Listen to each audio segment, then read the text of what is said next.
Olá! Hoje vamos debater aqui no Academia uma dissertação que apresenta um novo modelo para punir crimes como o de lavagem de dinheiro e outros de natureza econômica. É a chamada justiça restaurativa. A proposta é a seguinte: reparar os danos causados à vítima com a participação do agressor, que deixa apenas de cumprir a pena. O estudo foi realizado por Ana Cristina da Silva Souza. Justiça restaurativa, sua aplicabilidade nos delitos econômicos. Dissertação apresentada à Universidade Católica de Brasília como requisito para obtenção do título de mestre em Direito Internacional Econômico. Orientadora, professora doutora Arinda Fernandes. Para participar do debate, convidamos José Rossini Correia, doutor em Direito Internacional e conselheiro federal da OAB, e Marcos Vinícius Figueiredo, advogado criminalista e professor de processo penal e direito penal. Muito obrigado pela participação de vocês aqui no Academia. E agora nós vamos conferir um resumo do estudo de Ana Cristina. O trabalho teve como objetivo apresentar um estudo acerca de um novo mecanismo de pacificação social, a justiça restaurativa, baseado nos princípios que alicerçam a aplicação das penas, e enfatizar a necessidade de adequação de novos paradigmas ante as mudanças sociais e econômicas decorrentes do efeito da globalização. Agora eu gostaria que a senhora falasse sobre a metodologia utilizada no estudo. Olá, gostaria de inicialmente agradecer a presença do professor Rossini, professor Marcos Vinícius, uma satisfação tê-los aqui nesse momento tão singular. Professor Rossini, que eu tive o privilégio de tê-lo na minha banca, e professor Marcos, que me causa imenso prazer em tê-lo aqui conosco. Bom, a metodologia, a nossa pesquisa foi baseada toda na doutrina nacional e doutrina estrangeira, né? Nós buscamos aí elementos, subsídios, que pudéssemos aí trazer, colaborar para esse momento onde eu discuto a possibilidade da aplicação da justiça restaurativa nos crimes econômicos, especialmente lavagem de dinheiro e os decorrentes desses crimes. Então, foi uma pesquisa bastante interessante, porque nós pegamos alguns doutrinadores nacionais, buscamos subsídios em doutrinadores estrangeiros, né? Fomos ao direito alienígena, fizemos pesquisas em alguns países da Europa, fizemos pesquisas também nos Estados Unidos da América e chegamos à conclusão, definitivamente, que é possível, não descartando o modelo retributivo, evidentemente isso jamais pode ser descartado, assim entendo eu, mas trazendo subsídios para que, numa composição social em que o Estado se vê, desse momento, fragilizado, porque impõe e revela toda uma fragilidade sistêmica, onde a sensação de impunidade ela prevalece em decorrência exatamente do quantum de pena que é atribuído a esses crimes. E por força desse quantum de pena, aí nós temos, pela nossa própria legislação atual, o Código Penal, e a própria lei de lavagem de dinheiro, aí a possibilidade de aplicação aí de uma transação penal. Aí eu pergunto, e é onde a base de todo o meu trabalho, da possibilidade, e dou todos os subsídios para que nós possamos desenvolver aí esse novo modelo de pacificação social que está muito bem implantado, sedimentado em alguns países da Europa e aqui na América Latina. Entendido. A Ana Cristina Silva, ela separou 3 obras que foram importantes para a dissertação. Vamos conferir. Manual de Sociologia Jurídica, de Pedro Escuro Neto, editora Saraiva. Direito Penal, Econômico e Lavagem de Dinheiro, André Luiz Calegari, Livraria do Advogado. Lavagem de Dinheiro, Comentários à Lei 9.613 de 98, de José Laurindo de Souza Neto, Juruá Editora. Bom, e qual que foi a contribuição de cada uma dessas obras? O professor Pedro Escuro Neto, ele desenvolve um trabalho espetacular, porque ele traz a sociologia, agregado, evidentemente, a outras ciências, ele agrega esses valores ao direito. Evidentemente, quando nós falamos de direito penal, não podemos nos afastar das outras ciências. Então, ele faz um estudo bastante consistente, exatamente desenvolvendo essa percepção humana, né? Essa axiológica, né? Para que nós possamos entender o comportamento, tanto negativo quanto positivo. Então, foi extremamente relevante. As demais obras, seguramente, não menos prestigiadas, sem dúvida alguma. Nós tivemos aí o professor Calegari, que desenvolveu aí, naquele momento, no momento da minha pesquisa, um estudo acerca dos crimes de lavagem de dinheiro, né? E o professor Laurindo desenvolveu aí o trabalho com relação especificamente à lavagem de dinheiro, onde naquela obra ele traz um estudo minucioso, minudente, né? E que foi seguramente assim importante para o desenvolvimento daquilo que nós entendemos que é o ideal para a aplicação da justiça restaurativa. Bom, agora chegou o momento mais aguardado por nós aqui da Academia. A gente abre espaço, então, para a senhora fazer uma apresentação do trabalho. Bom, o trabalho, ele desenvolveu-se da seguinte forma. A grande questão é sabermos qual o modelo que nós temos hoje para a aplicação de pena. O nosso modelo é um modelo retributivo, ou seja, o sujeito pratica um crime, esse crime previamente estabelecido, já tem uma pena abstratamente não dosada, mas abstratamente ali tipificada. Mas aí nós temos uma questão fundamental.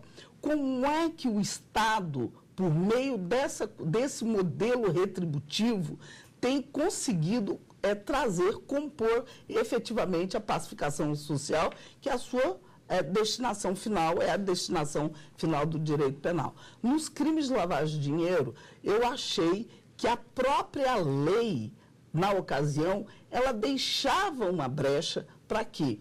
Ela deixa uma brecha, melhor dizendo, para que o agente ativo daquele crime, não é, ele possa responder, inclusive, em liberdade, por uma razão muito óbvia. Eu tenho um tipo penal que, no seu artigo principal, tem uma pena que deriva de 3 a 10 anos. Ora, se o sujeito, como bem exposto no trabalho, tem bons antecedentes, o sujeito tem o artigo 59, que é a base inicial para a dosimetria da pena, lhe é todo favorável, ele não tem circunstâncias atenuantes, circunstâncias agravantes, ele não tem causa especial de aumento nem diminuição, essa pena só pode ficar no seu patamar mínimo. Ficando no seu patamar mínimo, eu tenho 3 anos. 3 anos me convoca ao artigo 44 do Código Penal em atenção ao 33. Ou seja, o crime sem violência e grave ameaça, a pena tem que ser substituída nos moldes delineados no próprio artigo. Então, com base nessa brecha legislativa, entendo eu a possibilidade, sim, de um modelo que definitivamente possa trazer não o sentimento de impunidade que hoje nós temos, mas um sentimento de que a lei foi aplicada e, para esses crimes que são de natureza específica, aquele, digamos, dinheiro, não é? Aquele dano que ele causou ao poder público possa ser restituído ao Estado. Cito um exemplo, nós tivemos em 2005 uma reunião em que, na ocasião, o professor Antenor Madruga, juntamente com a sua equipe, buscou um anteprojeto de lei, que naquele anteprojeto já se vislumbrava a possibilidade de apreensão de bens lícitos e ilícitos oriundos de atividade criminosa. Veja bem, obviamente que esbarrávamos ali numa situação que é a situação da propriedade, né? Direito também eminentemente constitucional. Contudo, nessa análise inicial, a discussão foi imensamente pelo fato de estarmos atingindo essa base constitucional. E hoje nós temos a satisfação aí da Lei 12.683 de 2012, né? Em tese, ter acatado aquilo que nós já buscávamos, a possibilidade de apreensão de bens lícitos, ilícitos, resguardado, evidentemente, de terceiro de boa-fé, para agentes que praticam crimes dessa natureza. E outrem, a possibilidade, eventualmente, numa composição entre autor do fato, crime e vítima, desse dinheiro ser restituído aos cofres públicos, que esse é o grande motim. Ou seja, a justiça restaurativa, como novo instrumento de composição social, de pacificação social, instrumento esse que é utilizado em vários países. Nós temos a Europa, a América Latina, Estados Unidos da América, tem surgido como uma possibilidade de que você tenha aí, efetivamente, o resultado que é a pacificação social, que é a destinatária da norma penal. Muito clara a explicação. A gente vai fazer um rápido intervalo e na volta vamos debater a dissertação de hoje aqui no Academia.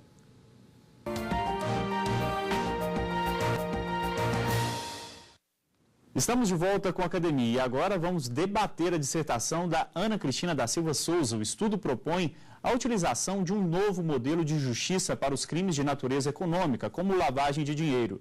O trabalho foi apresentado à Universidade Católica de Brasília para a obtenção do título de mestre em Direito Internacional e Econômico.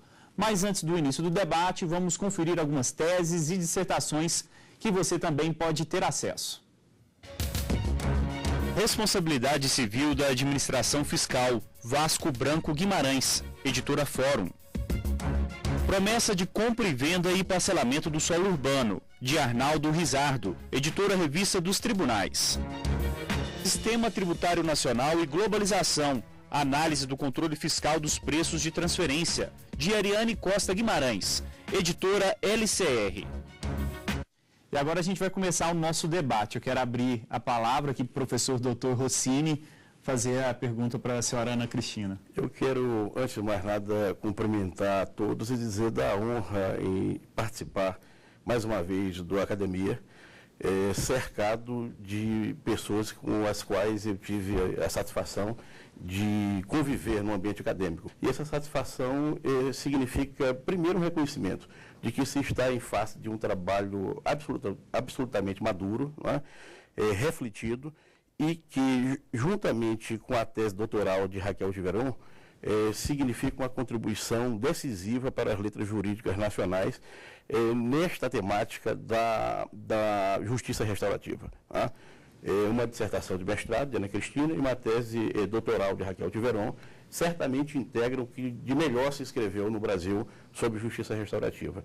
E a temática de Ana Cristina é de extraordinária relevância, porque ela está iluminada simultaneamente pela sociologia jurídica e pela filosofia do direito, abordando um tema de natureza penal, com uma repercussão econômica internacional, porque raramente se tem o crime de lavagem de dinheiro numa ambiência puramente local ou nacional. Está ligado à nova criminalidade e normalmente se vincula a essa perspectiva transnacional.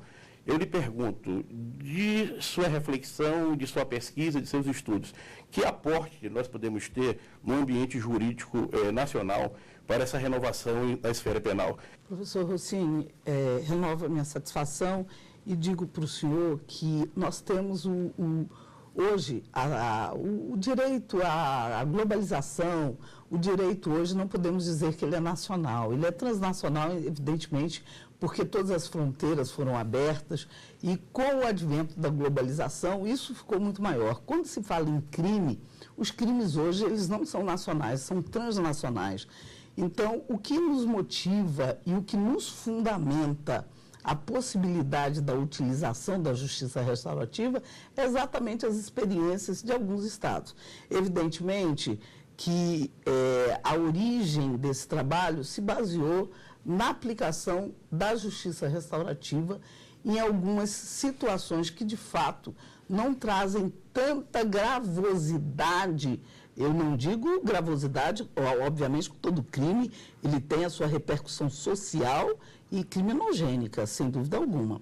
Mas quando a gente fala em repercussão social nas bases, nos dizeres de Pedro Escuro Neto, nós estamos falando exatamente na questão que a ação do sujeito, o crime por si só, não é? Ele vai causar um dano tão coletivo que a pena ela não é suficiente. Então, nós temos hoje, na Nova Zelândia, né, as tribos maores, que são precursoras da justiça restaurativa. Nós temos o projeto Espere na Colômbia, do padre Leonel Navas, que a Escola do Perdão e da Reconciliação é uma base fundante para esse estudo. Evidentemente que essas escolas, tanto a Escola do Perdão e da Reconciliação, como o que é aplicado nas tribos maores, na Nova Zelândia e no Canadá, elas não estão vinculadas aos crimes econômicos, aos crimes de lavagem de dinheiro. Mas na leitura, fazendo a leitura desses trabalhos, da aplicação da justiça restaurativa nesses estados, eu cheguei à conclusão que, com a nossa legislação hoje em vigência, legislação essa que combate o crime organizado, a criminalidade organizada, as leis que nós temos à disposição, a efetividade dessas leis, basicamente, ela se torna pequena. Por quê? Porque a nossa pena, a pena aplicada a esses crimes, são penas reduzidas, o sujeito ativo do crime é um sujeito de característica especial, não é um sujeito de crime patrimonial, embora estejamos falando de crimes econômicos, não é? A característica natural dele já o diferencia, é um sujeito que tem a qualidade especial, então ele está nos altos escalões, ele tem um poder de influência muito grande. Então, evidentemente, uma pena de 3 anos, geralmente são sujeitos que, quando se chega a esses sujeitos, né, são sujeitos que não vão receber uma reprimenda maior do que 3 anos. Mas qual é a finalidade da norma aí? Trazermos esse prejuízo, esse dano que ele causou aos cofres públicos. Então, o nosso entendimento foi de que, na utilização, no emprego da justiça restaurativa, em que a base fundante é a comunicação entre vítima e ofensor, e o Estado não pode ficar desapegado disso, não é? O Estado, na sua grande maioria, que é a vítima, ele não pode ficar desafeto, não é? Ele pode sim fazer uma composição, ou seja, recolher todos os bens desse sujeito, embora a lei tenha a previsão de uma pena de multa, mas muitas vezes essa pena de multa ela é paga, mas o sujeito ainda carrega um patrimônio enorme, nós temos aí vários exemplos, não é? Temos agora condenações, não é? Que essas condenações, na verdade, não são suficientes, né, na medida que der a resposta social, porque esses sujeitos voltam ao convívio da sociedade, evidentemente, voltam com o prestígio que tinham. Então, professor, a base nossa, baseado também na sociologia, foi buscar nesses estados alienígenas, né, fundamento que pudéssemos trazer para o direito nacional, né, atrelado às leis que nós temos à disposição, e fazermos essa leitura, onde eu concluo e defino que, evidentemente, nós teríamos aí um instrumento pacificador e um instrumento de consistência, qual daria a satisfação que a sociedade tanto requer e tanto merece. Agora, então, a pergunta do professor Marcos Vinícius. Eu gostaria de integrar as palavras do professor Rossini, dizer que é uma honra participar do programa, uma honra participar aqui do lado, poder integrar essa banca com o professor Rossini. Dizer também que é uma honra, professora Cristina, tentar aqui discutir um tema que é tão relevante para nós, operadores do direito, no ramo da ciência criminal. Me permite uma introdução bem rápida, antes de lhe dirigir a pergunta, no sentido de que o tema que a senhora expõe no seu trabalho alegra o operador do direito que atua nesse ramo tão sensível do direito, que é o direito penal.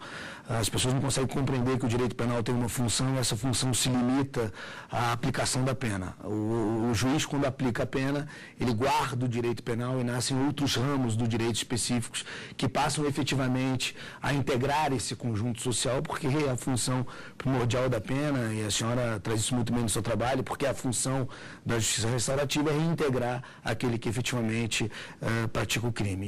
E a sociedade às vezes não consegue compreender que o direito penal não tem essa missão direta de efetivamente extirpar a criminalidade. Dentro dessa perspectiva, eu pergunto à senhora quais foram os obstáculos que a senhora identificou para que encontrassem dificuldades na aplicação dessas medidas despenalizadoras que integram a justiça retributiva, e se o fator político-social, a intervenção política da sociedade, também é um fator que agrega esse obstáculo. Professor Marcos, é interessante a pergunta do senhor, porque, na verdade, o sistema retributivo, por si só, ele já impõe uma limitação. Por quê? Porque Porque nós estamos sempre preocupados na verdade, nós acreditamos que o direito penal, ele tem a função social, evidentemente, e tem a função retributiva. A função social é fazer com que aquele sujeito, evidentemente, saia de circulação durante um determinado período, e a retributiva pagando-se o mal injusto com o mal justo, que é a pena. Ocorre que, fazendo a valoração desse sistema retributivo, nós chegamos à conclusão, especificamente nesses crimes que têm uma natureza tão singular, que os sujeitos, eles praticam os crimes, recebem a punição, porque a lei assim o confere, não é? Mas, definitivamente, ele volta para a escala social, muitas vezes com o mesmo prestígio. Então, veja bem, como o sistema retributivo, obviamente, nós não descartamos o sistema retributivo com a utilização da justiça restaurativa. Nós trazemos a justiça restaurativa como uma possibilidade daquele sujeito que praticou crimes dessa natureza, evidentemente, que esteja relacionado com aquela pena, que essa pena, como disse anteriormente, é vinculado ao artigo 59, vinculado ao artigo 33 e pelos próprios institutos que nós temos em vigência, que é a 9.099, 10.259, a própria lei 12.683 de 2012 agora, que faz a sua alteração a 9.613, ela dá até a possibilidade de perdão judicial. Então eu pergunto, se o agente desse crime coopera com o crime, coopera, melhor dizendo, para a elucidação do crime, e ele tem a possibilidade de sair perdoado, porque a lei o confere, por que então não usamos um outro instituto que vai fazer um diferencial? Qual o diferencial?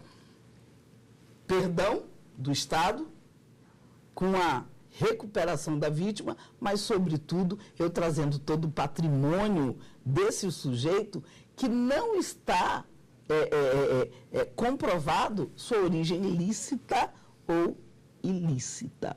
Ou seja, aquele sujeito que não prova a origem dos seus bens e ele, evidentemente, pratica crimes dessa natureza, que esses bens que se façam um acordo com o Estado. Essa que é a motivação da justiça restaurativa. A justiça restaurativa, ela traz ofensor e ofendido, né? Isso só funciona se ambos estiverem em acordo, não é? Estando em acordo, então vejamos, o Estado pode fazer um acordo muito melhor do que aplicar uma pena de 3 anos, ter uma multa aí relativamente significante, não é? Ele pode fazer um acordo muito melhor trazendo o sujeito para o seu nível social, aonde que em algumas situações ele fica desmoralizado, porque o patrimônio dele se acaba. Ele tem uma resposta efetiva para a sociedade, que a sociedade não vai ter o sentimento de impunidade. Nós temos o menor gasto do Estado, porque são processos morosos e longos, muitas vezes atingimos até, em alguns casos, a prescrição. Temos dados aí no nosso direito brasileiro. Hoje, talvez, tenhamos uma maior agilidade, até pelo nível de informação que nós temos. Mas, enfim, definitivamente, professor Marcos, eu entendo que a justiça restaurativa, ela não vai afastar o modelo retributivo, mas ela vai trazer um elemento a mais que possa definitivamente dar uma satisfação social. Esses crimes são crimes que afetam o Estado, e não só um Estado social, afeta o Estado econômico. Porque hoje esses crimes são praticados e eles minam nações economicamente em desenvolvimento ou subdesenvolvidas. Países que não estão em desenvolvimento, não é? Eles não têm a ação desses sujeitos. Eles só vão procurar países que estão em desenvolvimento, não é? Ou já desenvolvidos. Ou seja, então você tem aí a resposta estatal, uma resposta, digamos, monolítica, mas uma resposta monolítica onde a composição ocorreu entre os dois sujeitos integradores, ou seja, vítima e ofensor. Tá certo. Senhora Ana Cristina da Silva Souza, muito obrigado pela participação aqui no Academia. Eu que agradeço. Eu também quero agradecer a participação do professor Marcos Vinícius e do professor Dr. Rossini pela presença de vocês aqui conosco. E se você quiser mandar uma tese ou dissertação para o Academia, o nosso e-mail é academia@stf.jus.br. Para rever a programação da TV Justiça, basta acessar o endereço que você vê aí na tela, tvjustiça.jus.br. O Academia fica por aqui. Até o próximo programa.